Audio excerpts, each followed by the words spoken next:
What is going on, everybody? In today's episode of Rad Dad Life, we're going to be going over a short-term review, but basically a long-term review of the Iron 883. This is my third one that I've ever owned. I've owned two 2016s and one 2014. The 2014 is the first one I ever owned, brand new in 2014 or 13. I bought it technically. I rode that one 26,000 miles. Bought the denim gray one 2016. Rode that one about 1,200, 1,500 miles. Sold it. I got this one. It's in the all black, matte black, the very traditional, the very color that you would think of an Iron 883.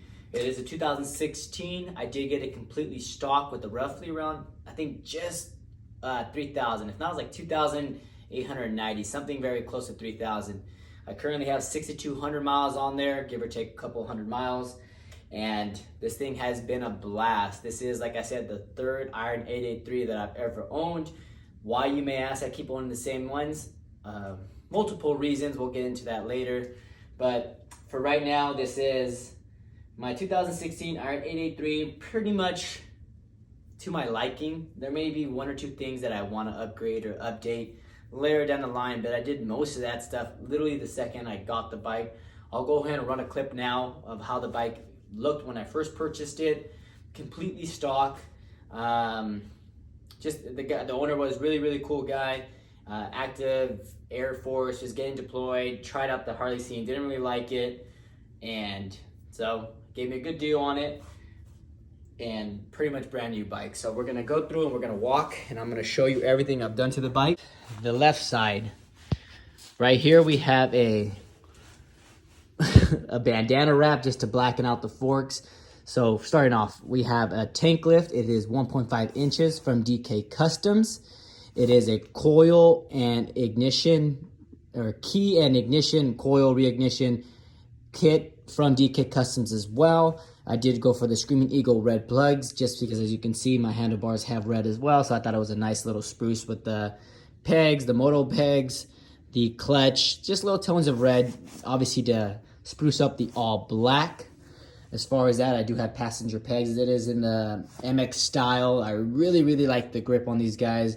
I've never owned them before, but the grip is phenomenal. We're gonna come up top here. I have a Joker Machine gas cap. Really nice and flush, as you can see. Just a little bit of knurling so you can really tighten it down and loosen it, or just easily. Honestly, you will never lose grip on this thing. You can very easily tighten and loosen it so it sits nice and flush. Looks really good with the gas tanks, as you can see. I do have the Joker Machines indication relocation along with the, I guess, speedometer relocation. So at first, in my first video, I said that this is the only one I could find. Actually, Joker Machines reached out to me and they said they do still sell this speedometer relocation with the indication lights already all in one. I'll show you a picture of how that looks now. Honestly, this style for me is much nicer. It just looks so much cleaner having the speedometer, just nice circle, little bracket. And I love having the indication lights here where they're visible, easily seen. Your turn signals, your neutral light, your oil change light, high beams. It's just really nice having it here. I like the style, the little holes and the gold trim that they use. So I really like the style. So actually, because luckily I couldn't find it, even though they said that they had it available, I'm glad that I couldn't find it at the time, because this is what I really end up liking. When you do this method, the only bad thing is you have to do a coil relocation, so you have to add an extension to all the wires that connect to the speedometer and the indication lights. They're not nearly long enough to do both. So what you have to do is you have to splice the wires and solder them together. It's really easy. If you watch my video, I'll link it in the description. I show you how it's done, or I talk about it. It's super easy. I have no prior soldering or any kind of experience. I watched a couple YouTube videos, got the gist of it, gave it a try. Works great every single time. If you see another video of mine, this guy I lost while riding. Thank God I didn't lose my Vance & Hines tuner. It stayed stuck onto the bike, luckily. So what I ended up doing is I ended up zip tying them. It's super easy fix. It's for sure never gonna go anywhere, but if ever I need access to them, I could just cut the zip ties and add new ones. 100%. They have other hacks where it's like I think it's like a cord organizer type thing, but out of the ease and convenience, zip ties are super good. Let's swing around the back here. This is a Viking Custom 20-inch sissy bar. It does have the fold-down tray. It's a solid tray. So I'll show you a picture. I've had my backpack sitting here. It's a big backpack. It's right over there. My lunchbox sitting here, and I can go all day anywhere with it. So it's a very practical. You just twist this tight. Stock suspension. Because I did change out the seat and I threw away the old one, I did not know that underneath the seat was a tool to adjust this, so that was my bad. I've owned 3 Harleys and I've never adjusted the shock. I've always been young and able to handle it. Now that I'm old, I definitely feel the pain, so I wish I would have kept the tool. But I do have a La Pera step-up seat. I did buy it used on Facebook Marketplace. I got a good deal. He gave it to me for 80 bucks. You can't beat that. I can get this reupholstered. I really like the seat, honestly. I do want to get the traditional step-up that everyone gets by Saddlemen, but due to price, it's crazy expensive. I'm going to stick to this guy for now. It's good. It's comfortable. Looks great on the bike. Go to this side here. Just a couple, rad stickers that I had on here. I had to add the Rad Dad Life. The prior owner had all these already here, so of course, added my Rad Dad Life and my Savage Tacticians. That's great, better-known company. Love all their stuff. Go look them up. Not sponsored by them, just awesome people. I removed the belt guard here. I went with the Two Brothers Racing Exhaust 2-to-1. Looks great. I bought this used as well. Facebook Marketplace. Thank you. You're the real MVP in this build here. So it did come with a little bit of stain on there. I don't know. I can sand it, or honestly, everyone knows all black, as you can see, does not stay all black. These things heat up too much. Eventually, the black goes away. So I might just end up wrapping it sometime with an exhaust wrap. I've done it before. It looks good. Not really the style that I'm going with this bike. That's more of a bobber-like style for me, at least the way I think about it. But if it hides the rust and the discoloration, I'll go ahead and I'll do it. And then we go with the Arlen Ness Big Sucker. I did spray paint this screw black. That's usually silver. I don't know why it just doesn't come black. People know that everyone wants black everything. This is my tank lift, 1.5 inches. All you have there is just the essential showing. This coil that goes to the other side, and just these guys here. Everything's tucked underneath this guy. Nice and loose. That's all you want to make sure. You want to make sure all your wires that are smashed underneath the tank are loose fitting.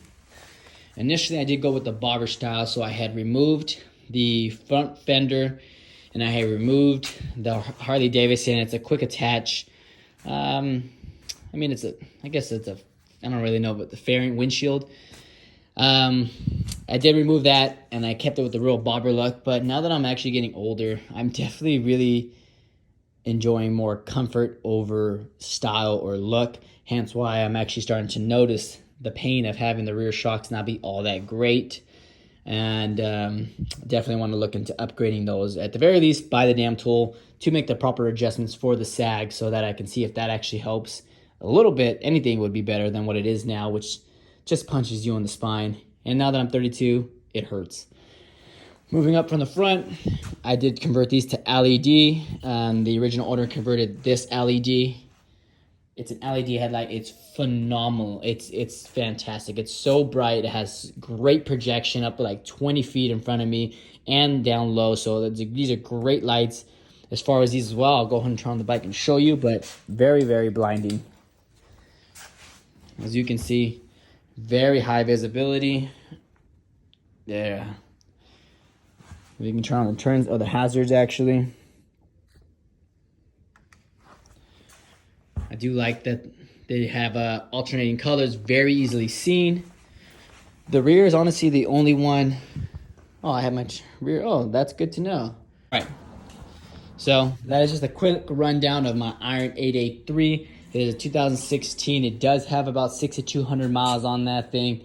Overall, this bike is fantastic. Also, I didn't talk about, got the mini apes, converted those pretty quickly because, like I said, I am getting more into the comfort scene. So the mini apes with a little bit of pullback, and I do have them. Obviously, you can adjust how much pullback forward depending on how tall you are.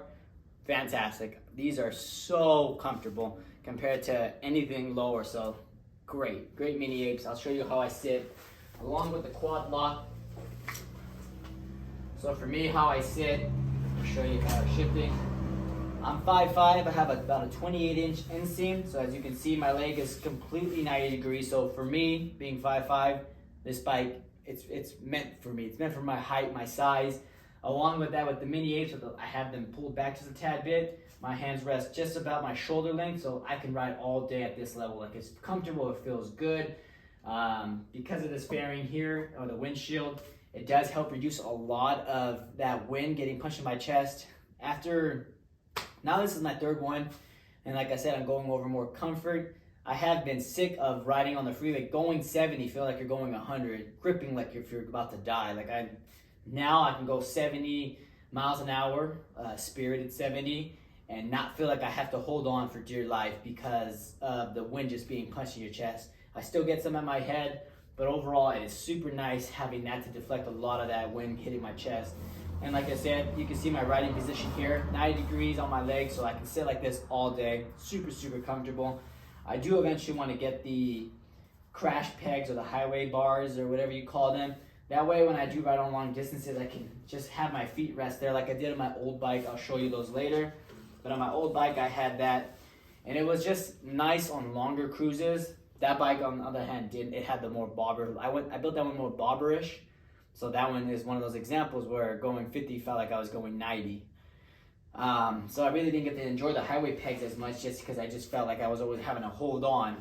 But that one also had the Joker machine, or I forget what coil shocks I had in the rear.